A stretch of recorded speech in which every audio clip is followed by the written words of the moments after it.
Now, British tourists have been warned about travelling to France as riots grip the country. In fact, the Foreign Office has updated its travel advice now, warning British holidaymakers about possible curfews and disruptions to transport. Violence and looting have continued for a fourth night in France after a teenager was fatally shot by police at a traffic stop. Let's talk now to political commentator Alex Story. Good morning, Alex. Morning. I mean, it was a terrible incident, what happened with the shooting of that young man in France, in Paris. But why has it erupted all over the country in such terrible rioting? I think it's taken us by surprise in Britain because for some reason there's been a news blackout between what's been happening in France and what we've been receiving as information in the UK. It's really important to realize that this circle of violence has been constant. I mean, you might remember the story of Lola, that young girl that was found dead in a suitcase a few months back. You also remember a lot of the incidents from 2015, 2016. You'll remember the Charlie Hebdo attacks. France has been in a virtual state of civil unrest for the last 20 years. It's really important to see, I think, in this particular issue, the reason why it's blown up is because there's been a residual amount of discontent with Macron, with the state, and at the same time we've had we had filmed evidence of the tragic shooting. That in itself has become a cocktail for discontent, but it doesn't excuse the very high level of violence that we see unfurling across France. But what we also have seen with this, which I guess tends to be a common thing, partly down to social media, is there is an assumption that this was not a justified or righteous shooting before there's been a full investigation, actually. Well, I think that's partially the problem. The police in France, as I mentioned before, is in a constant state of emergency, actually, and the president Macron decided to side with the perpetrator in a way. I mean, if you look at the photographic evidence or the film evidence, it's not really clear that the police officer acted badly. In addition, the police officer is a decorated officer. He had, I think, 2 or 3 medals for valor, one that was given to him by the Ministry of the Interior. So he was actually a reputed, very well-respected officer. And I think the idea that you just judge somebody before you gauge whether they were innocent or guilty is one of these things that happens more and more in today's world, perhaps because of social media, but perhaps because politicians find it a convenient way or an easier way to try and take pressure out of a situation. But actually, that's the wrong thing to do. It's interesting because social media has clearly played quite a big part, almost coordinating some of these riots.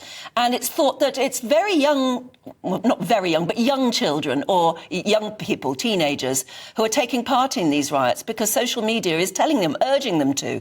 And meanwhile, President Macron is telling parents to keep your kids indoors. Well, that's right. I mean, one of the things that he's been saying is that, or they've been seeing because of the arrests that have been made, is that you have a lot of children under 14. There is obviously the thing about social media is that it makes you a star instantly. You know, if you're the person that torches a car, there've been 2,000 cars that were burnt over the last 3 days in France alone. That's quite a large number, and you can see the excitement. A young child goes out, he feels that he's got the power. He burns a car, or he attacks a building, and eventually he gets 1,000 likes on social media. So that is an issue, and we also have to try and get to the. We also have to be. We have to be critical about the way that the youngsters have behaved, rather than do the usual knee-jerk reaction of attacking the forces of law and order in France. I think that's really important, to at least give them some time to be able to restore the situation.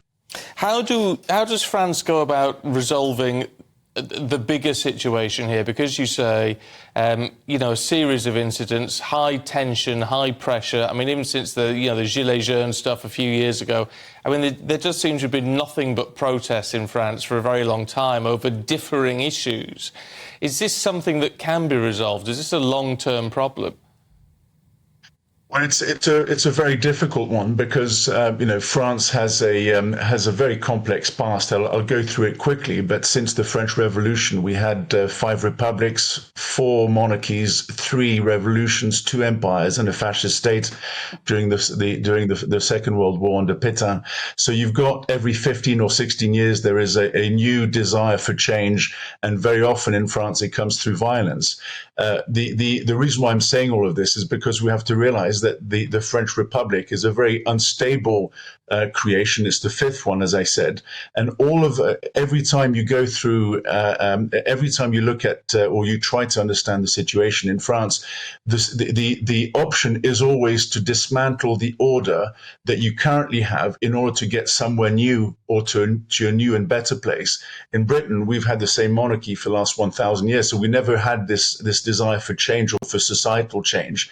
But the key philosophy in France is that you can change through violence, and that's really what's being taught at school as well. I went to school in France, and I remember being told to revere the French Revolution and the killing of the king and everything else. It was seen as progress, and the problem is, if that's what you want, if that's what you teach your children that the best way to get change is through street violence. And in fact, in France, the street is seen as an arm of democracy. So you have the parliament, you have the republic, and you have the street as legitimate places to conduct your democratic right, and that leads inevitably to violence.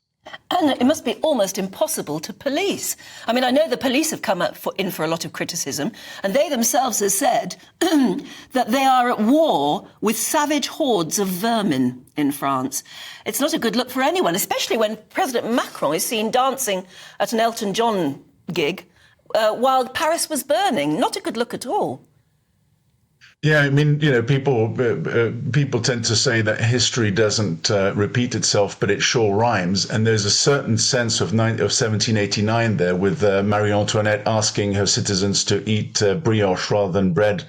There is this sense of decadence as well with the French elite, where Macron gets sucked into greater and greater supranational and globalist types of meetings, whereas at home his nation is falling apart. I mean, what we have seen as well is the inevitable rise of Le Pen, and one of the articles that I wrote about 5 years ago was the fact that France needs to have the flexibility of its own currency in order to be able to deal with its very rigid social system. But the problem is that the euro is a straitjacket that is imposing an enormous amount of constraints on the French economy.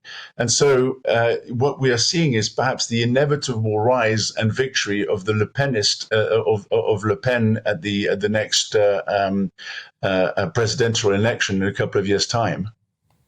OK. Really good to see you this morning, Alex Story. Thanks very much indeed. You know what? It's the first time I've heard an analysis quite like that makes me think, actually, we've got a lot to thank the monarchy for. Yeah. I know we've always talked about the fact it brings stability. I never thought of it bringing stability in those terms. No. But, I mean, a lot of people, when you say there are terrible riots going on, a lot of people say, oh, well, the French are always rioting about something. And that is, now we've just heard why. And that's fascinating. But would it put you off going to France for your holidays at the moment? Would at the minute. Yeah, it would, because it's flaring up anywhere. It's not just Paris. It seems to be flaring up all over the place. And you wouldn't want to be, facing that sort of thing in the streets around where you were staying. Isn't it interesting well, it's the same when things happen over here, anywhere, I guess. There are just some people who just will jump on any excuse to have a bit of a riot or... But those pictures just look terrible. I mean, horrific. Explosions and 20,000 cars on fire, didn't he say? No, I think it was 2,000. No, I think it was 20, he said. We'll have to play that back. Yeah. See, but a lot of cars, nonetheless. Could you respin us and just tell us what it was that was... I think he said 20,000. It was an astonishing figure, anyway, for 4 days. Terrible. Scary, isn't it?